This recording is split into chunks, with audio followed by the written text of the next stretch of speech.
Okay, I am Dr. Terry James Gingras, and this is Dr. G's ADHD page. This is a show for ADHDers trying to make the world safe for ADHD. I am a clinical psychologist, and I'm also a parent. I have an ADHD child, or well, he's an adult now, but he was a child for a very long time. And I'm a little late today because the gremlins are in the system or something, and technology has kind of developed a mind of its own. But I'm here now, and we're here. And I'd like to talk to you about the part about ADHD that probably scared me the most. Okay, like I said, I'm a clinical psychologist. I did a rotation in a hospital that used the psychologist as junior psychiatrist sort of model. So I did a lot of inpatient work, and I saw, back ward kind of psychiatric problems, people out of control with schizophrenia, with bipolar disorder, all that stuff. So when my youngest started having temper tantrums, the lack of control and the emotionality brought me back to my residency days in a not good way, and it really concerned me. And back in those days, like I have said many times, we didn't know anything about ADHD. We had absolutely no training about ADHD. Actually, ADHD wasn't even named back then. It was what ADD came out in 1980, and then the APA, in their blessed wisdom, changed it to ADHD in 1987. So before that, nothing. Oh no, before that, it was hyperkinetic reaction of childhood or adolescence, which showed that we didn't know much because that assumed that people outgrew this stuff. And so when they were adults, they weren't going to have ADHD. We didn't know that. Okay, but anyway, so all of a sudden I got this kid who's having tantrums. I mean, big yelling, screaming, throw myself on the floor and kicking all kinds of stuff, which we didn't have much experience with, shall we say. I mean, two older ones never had temper tantrums, or at least never at the extreme of my young man. And my brother never had them, and I never had them, and I was, just wasn't familiar with that. And I've since been doing a fair amount of research and found, basically part of temper tantrums is just the lack of control. The same thing that's impulsivity is emotional dysregulation kind of stuff, where uh, the emotions are so strong they just overwhelm the reasoning part of the brain, basically. And we know that ADHD brains are a little different from neurotypical brains. They're every bit as smart. Matter of fact, my youngest is very bright. I mean, very bright. Should have been scary bright if I'd really thought about it. But he was really bright, probably my brightest kid. But ADHD. The problem with ADHD, probably the biggest problem of ADHD, is there's nothing external that lets you know what's going on. So people who aren't familiar with ADHD, they see in a normal appearing child or adult for that matter, acting abnormally, having a temper tantrum, doing impulsive things, breaking up conversations by blurting out stuff in the middle, all the things that ADHDers do. Plus, of course, the old having troubles getting homework done on time and having trouble even if it was done, turning it in, which I never heard of. I mean, it was like, what? He's got 2 weeks worth of homework in his book bag and hadn't turned it in? Oh, well, that's just the modern world too, because I never had a teacher who would have let me get away with that. Every day they would be walking right by my desk with their hand out. And so I always had something to give them, whether I loved it or liked it or not. But those brain differences cause problems. You try and, when you're growing up, part of what you're doing is developing a sense of your own identity, developing a sense of how competent you are in the world generally. And ideally, your parents and your teachers help you achieve as positive a self-identity as you possibly can. Now, we all know that perhaps we don't spend as much time trying to develop a positive identity as we should. As a matter of fact, many of us are very suspicious of that. I don't want him to turn into a braggart, for God's sakes, I don't want him to be one of those pompous idiots that doesn't think he can do anything wrong. Okay, ADHD kids, I've mentioned it before because it's such a striking statistic. They get an average of 70 critical comments a day. I mean, a day. As I've said before, I'm not sure I could get out of bed if I had that to look forward to every day. So you get a kid who's getting criticized like crazy and maybe has never been diagnosed. So everybody thinks it's just a behavior problem. They don't know that there are neurotransmitters that aren't doing what they're supposed to be doing and so on. They just know this kid is it's causing me some difficulties. It's interrupting my peaceful life. So what are the situations? Why does a kid with ADHD have temper tantrums? What's up with that, do you suppose? Well,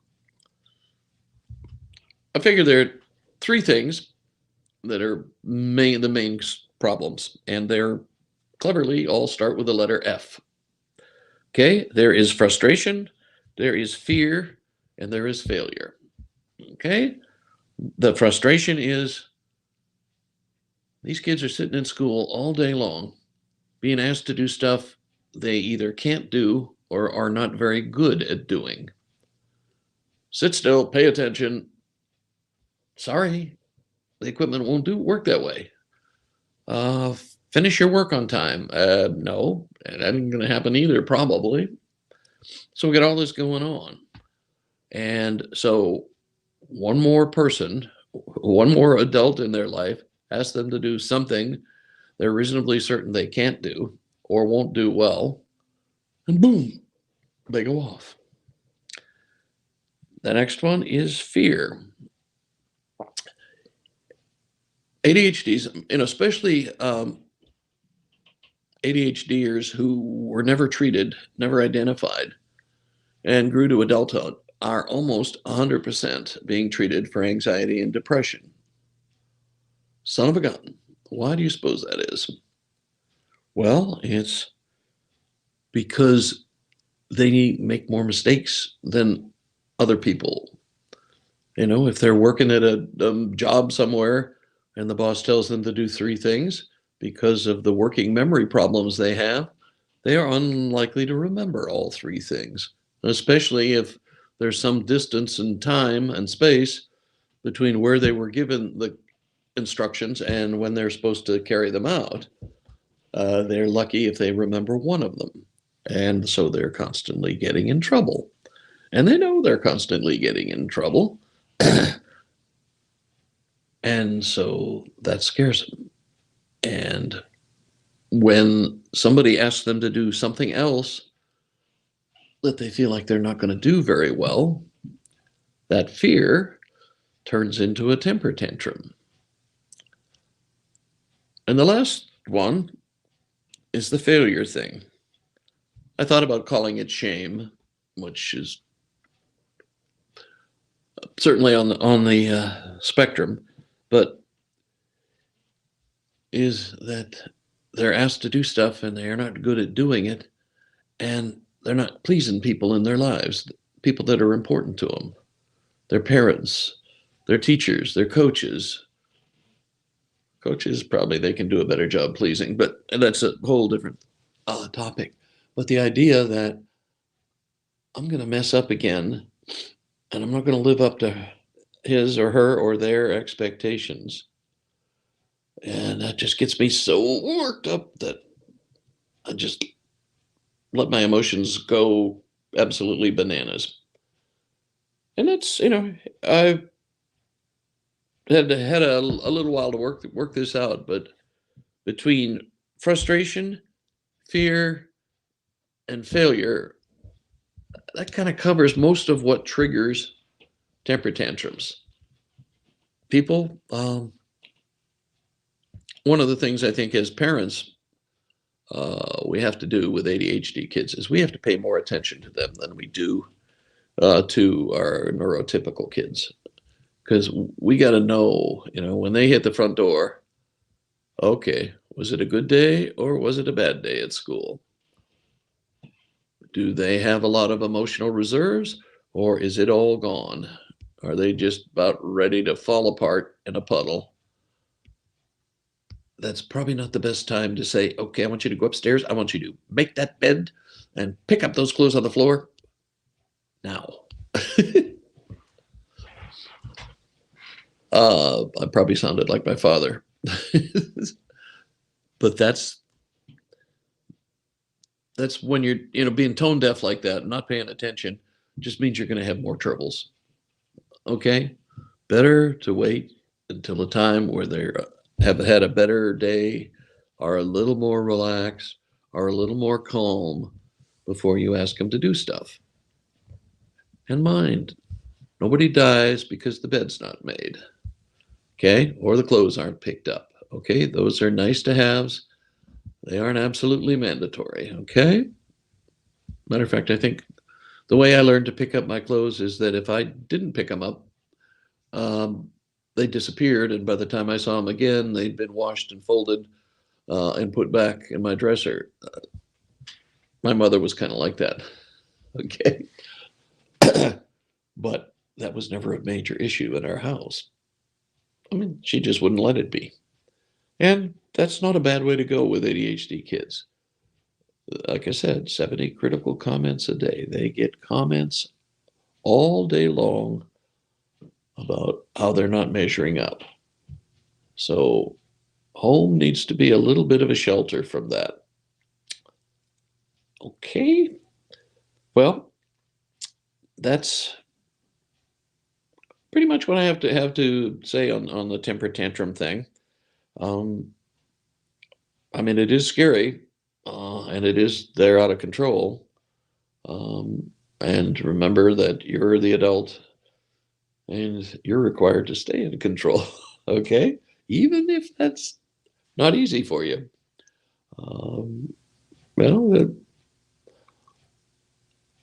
Well, some of us come from backgrounds where, force is meant with force. If somebody's yelling and screaming, you're supposed to yell and scream right back at them.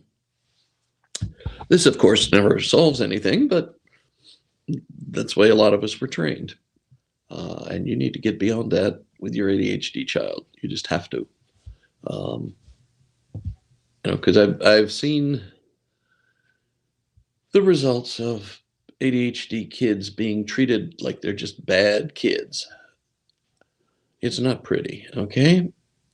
And their self-esteem is shot, and they usually cover that up with some being sort of studly, kind of pretending that nothing gets to them, nothing bothers them. But they're very vulnerable. They're fragile inside. And people who are fragile make mistakes, and when they make mistakes, they don't handle them well. And they look for relief in sometimes bad places. Okay, so it's a big deal. I mean, it's not a little thing. You could screw up their whole life. And so it's a hard job being a parent of an ADHD kiddo, and you've got to just do your best. But remember that building their view of themselves is more important than a clean room. You want to explore their strengths, their abilities, encourage those, because that's Uh, that's what they're ultimately going to be doing. That's what they're ultimately going to be making a living, hopefully. Okay, so I'm Dr. Terry James Gingras. This has been Dr. G's ADHD Chat. Please, please, if you have any questions, any issues, or even if you just want to make a casual comment, uh, somewhere down, maybe down there, I think, or off to the side, one of the side. If you just make a comment, tell me some things that you would like to know more about. Uh, tell me some things you have questions about. Um, I've been doing this a long time. I mean, I've been on Facebook Live for over 5 years now, which it still amazes me. Uh, and when you do as many shows as I've done, you're constantly looking to make sure. First of all, you want to make sure you're hitting the mark somewhat. And am I providing information that is important to you? And if I have, I'd like to know that. And if I'm missing the mark, tell me what you'd like to know about. Okay, we will catch you later then. Remember, ADHDers think outside the box. We need people to think outside the box to make progress. People who are neurotypicals tend to be really good at keeping the system going the way it is. Sometimes the system needs some tweaking. That's the job of the ADHDer. Okay, catch you next week.